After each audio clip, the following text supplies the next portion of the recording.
The Independent Electoral Commission saying it will seek advice from either the Constitutional Court or the Electoral Court on the report by the former Deputy Chief Justice Moseneke. That report recommended that the local elections currently scheduled for October be postponed due to the COVID-19 pandemic. The inquiry said under the current circumstances, the elections wouldn't be free and fair.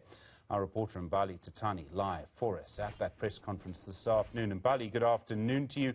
No clarity yet from your interview with Simon Mbolo about which court the Electoral Commission is actually going to approach. That's right, Stephen. It is, of course, a long road until South Africans get to the polls. And, of course, we know that this follows that report from Justice Moseneke, just looking into whether should South Africans go to the polls on the October 27 this year.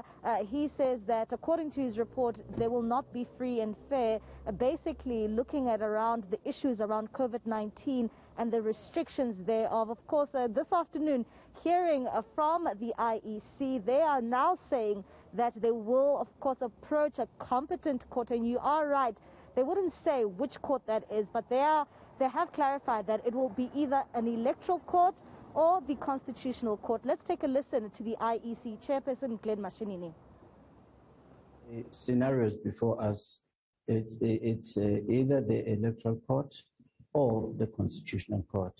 And this is the matter that our senior counsel is seized with, and they should be advising us shortly regarding that particular issue.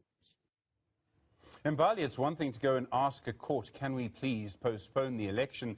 The Constitution itself, as far as I understand it, doesn't actually allow this to happen, doesn't make provision for this. It's not certain, as I understand it, that the courts will say you can do this. That's right, and that's why many experts will tell you that that report from Justice Moseneke is really not binding.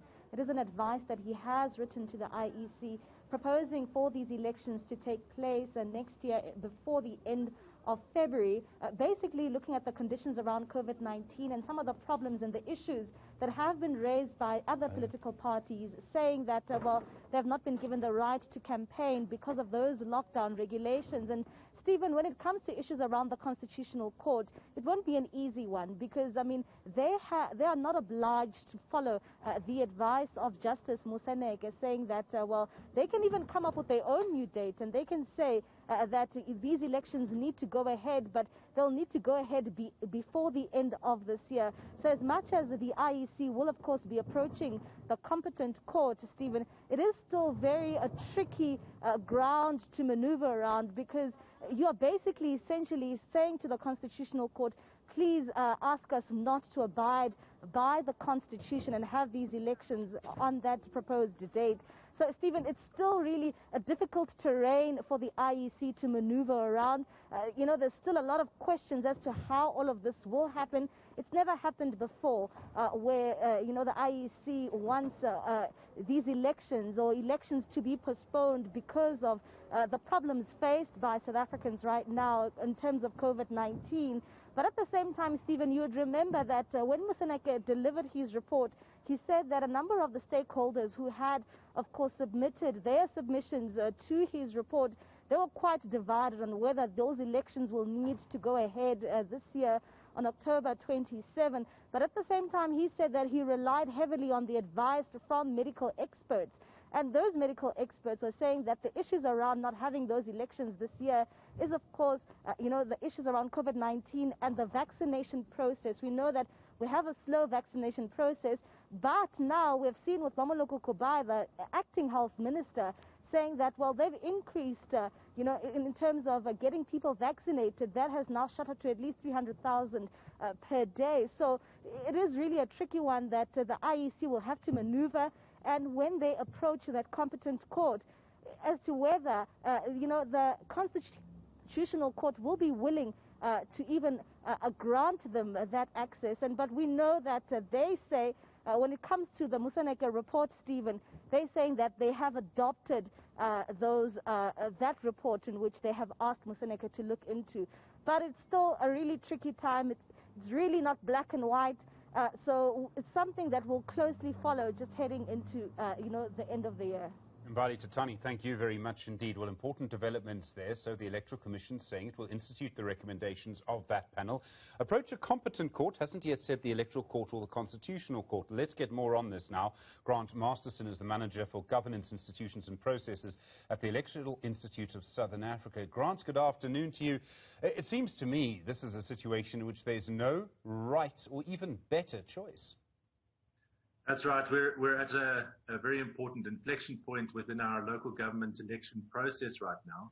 I think up to this point, what the IEC have done is played their cards in an open fashion with a lot of transparency. But at the end of the day, the Moseneke report raises some very, very difficult questions. And so we're at a point now where, as your reporter was saying, we have a lot more questions than we actually have answers at this moment in time. There's so many different things, and we'll speak to a legal professor, Pierre de Vos, in a little while about this. But just to be clear, as I understand the Constitution, you can't just postpone an election because you feel like it. It doesn't say anything about pandemics. It doesn't say anything about anything short of a state of emergency, as I understand it. I mean, this is a very serious constitutional problem. It is, and you don't just postpone national elections. I know these are local government elections, but they occur nationally at the same time. I think that there is a difference between postponing by-elections for a limited period of time in between two terms. There is provision in the Constitution and the electoral legislation for that kind of postponement. But we are talking now about postponing or deferring the electoral period for the entire country's local government municipalities. And that is a very, very different kettle of fish. Whether or not a court is actually even going to believe that the courts have the right to do this is not clear right now. My gut instinct says that the courts will typically look at this very, very carefully. And I think it's going to come down to specifically how the IEC's lawyers phrase the request. Because the courts, as you know, are limited by the petition put in front of them. And if the IEC seeks relief that the courts feel is causing the courts to go into a situation where they're overreaching their own authority, then they are simply just going to turn this down. There's a question around legitimacy, and I'm reminded, I think it was Professor Stephen Friedman, he wasn't a professor at the time, who just before the first elections in '94 was asked by the Electoral Commission to determine a sort of philosophical test of whether an election was free and fair, and he said in the end the legitimacy rests on whether the loser accepts the result. The point I'm making is that in this case, if all of the political parties and all of the people who want to contest the elections, whether they're in Parliament or not, say it's fine, we can have a delay, then we don't have a problem. But it only takes one party, one organization to oppose that, and that's really where the trouble starts. You're right, yes. What you're suggesting here is that we are heading in the direction of requiring a political solution to this. Whether or not our legal system can get us out of this through processes. Obviously, I think the IEC would prefer to be able to get through this, ensuring that they follow all necessary legal prescripts. But again, those are the questions that we don't have right now, so this is all purely speculative.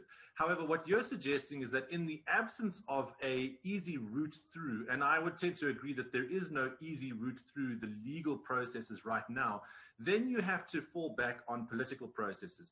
And that's where it gets very, very difficult to engage with the extent to which the political parties are prepared to make concessions and to play ball as such.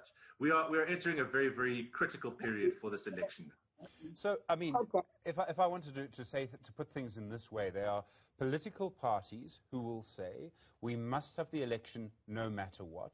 If the elections are postponed and they lose the argument or they lose the legal case and the elections are postponed, they will then say that the councils that are currently constituted, so for example, the ANC in Joburg, the DA in Tshwane, the DA in Cape Town, the ANC in most other municipalities around the country, there are others, that none of those people have the legal right to issue instructions to officials in those councils.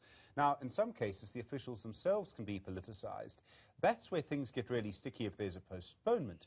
There might be other parties which could say, if they decide that the elections must be held in October, that it's unfair and unsafe to have the elections in October, and therefore we're not taking part.